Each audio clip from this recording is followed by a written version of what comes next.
here around, people talking about BBI increasing the cost by creating many positions, Mr. Speaker. And I want this House to listen to me on this.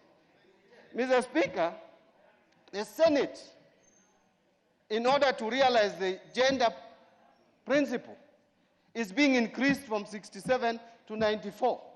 That is an increase of 27 members. In the National Assembly, we are increasing it with 11 members. That's a total of 38.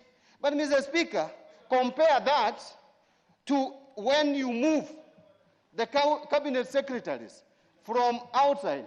What is your point of order? How can this one, who I don't even know, can see? No. The honorable member for Chepalungu. Honorable Speaker, is it in order by the minority leader to say peace in this country is Raila? Is it in order? Is it in order that we are told without Raila there is no peace? Is it in order? Well, I never...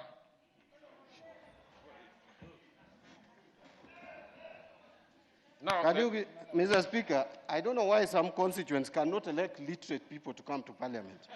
You don't bring this such kind of literate people to come to parliament. You don't even know what you're saying. I don't want you to go that direction. I don't want you to go that direction. Mr. Speaker. What is it, Honorable Ngeno again? Bwana Speaker, unajua sisi zote yenye tulichaguliwa hapa, Speaker, either sisi illiterate ama tuko literate, Bwana Speaker, tumechaguliwa na watu. Na mtu kuwa ati kiongozi ya wachache asifikirie ati yeye amesoma kushinda wengine. Hata sisi tumesoma. Sisi tumesoma, rafiki yangu, na tulichaguliwa na watu kuletwa hapa, na hauna cheo ya kuongea vibaya kuhusu wajumbe wengine ambao walichaguliwa hapa kama wewe. Okay.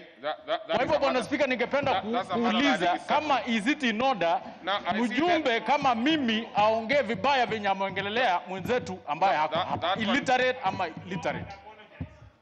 Now, honorable members, and what is it, Honorable Manzo? I think you are taking a lot of time from the leader majority. What is it, Honorable Manzo? Yes, Mr. Speaker, I've been on intervention for quite some time. Is it in order for the Honorable Mbadi to impute motive against the governor of Nairobi, even give him names on this floor, while he's aware very much that the governor is already in court on some of the matters? He's also had an agreement with the president. Is he making it better to come and call the governor names here, while we know he was elected with over 1 million people, Mr. Speaker? Now, I think those are two. Honorable Mbadi, on the issue of member for Chepalungu, I think that, in my opinion, was not the correct position. That is something which I know you as a senior member can easily dispense off with that one. I think he has some recognizable papers. That is the only bit that I have an issue with. But in terms of the normal exchanges between members, I mean, that's part of debate. Mr. Speaker, first of all, I didn't even know who that MP was. But from the way he spoke, I felt, from the way he spoke, so there's nothing personal. It's only that from the way he spoke, I felt that there was something really missing from, because really, who spoke about Raila? I've never mentioned the name Raila since morning. When he comes up with Raila's name, then I felt he was not so literate. But Mr. Speaker, probably had a problem. Maybe he didn't hear properly. That is a bit also that I actually agree with the minority. In fact, I was also trying to ask myself at what point that particular name was mentioned, because I didn't hear it. So the members, I think we can put that one to go. That one is sorted. That one is sorted. I think. Mr. Speaker, that is why I think he has already made a point. No, Mr. Speaker, it's only that I thought, how could he have understood that I spoke about Raila when I didn't? That, to me, I thought this is not someone who's so literate.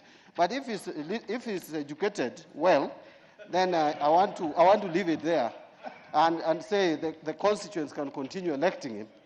Only that he should be advised to listen properly. And the MP who keeps on talking in funerals, my friend Ngeno, also to listen carefully. But Mr. Speaker, on the issue of governance, I recognize. Honorable Mbadi. I recognize, yes. Honorable Mbadi, Honorable Ngeno was in very recently in the same formation as yourself. I could see from his, gestures here that he might be saying, I learned a little from that side. And therefore, he speaks in those particular areas that you do. So let's proceed with that. No, your time is actually over. So they took just 1 minute from you. They took 1 minute. So I want you to say it. I'll give you a minute, Honorable Mbadi, because they took a minute from you. Mr. Speaker, the one for Manzo should not go unchallenged. Mr. Speaker, really, I did not deny the fact that somebody was elected by over 1 million. That's why I'm speaking to those people who elected him. That you should not, over 1 million people should not elect someone who cannot run a county. In future, they should elect someone who can run a county. And I have no regrets to say that. Mr. Speaker, I second. So, honorable members, let me propose a question. Let the rest of the things go under. You can now contribute when you get the opportunity.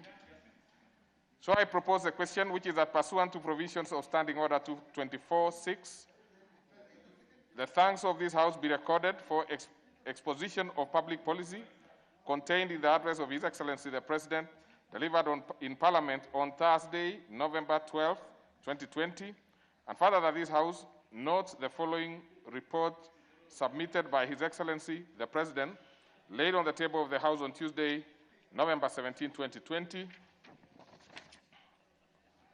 The report submitted in fulfillment of Article 132(1)(c) and 247 of the Constitution.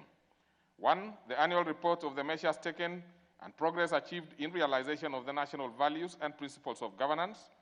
2, the annual report on the progress made in fulfilling the international obligation of the Republic of Kenya.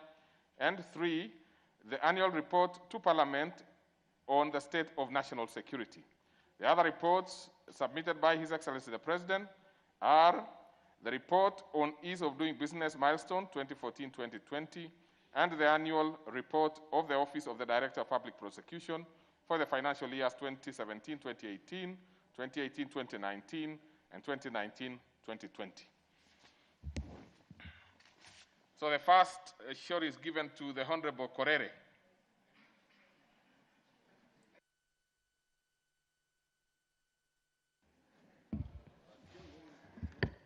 Shukrani Speaker.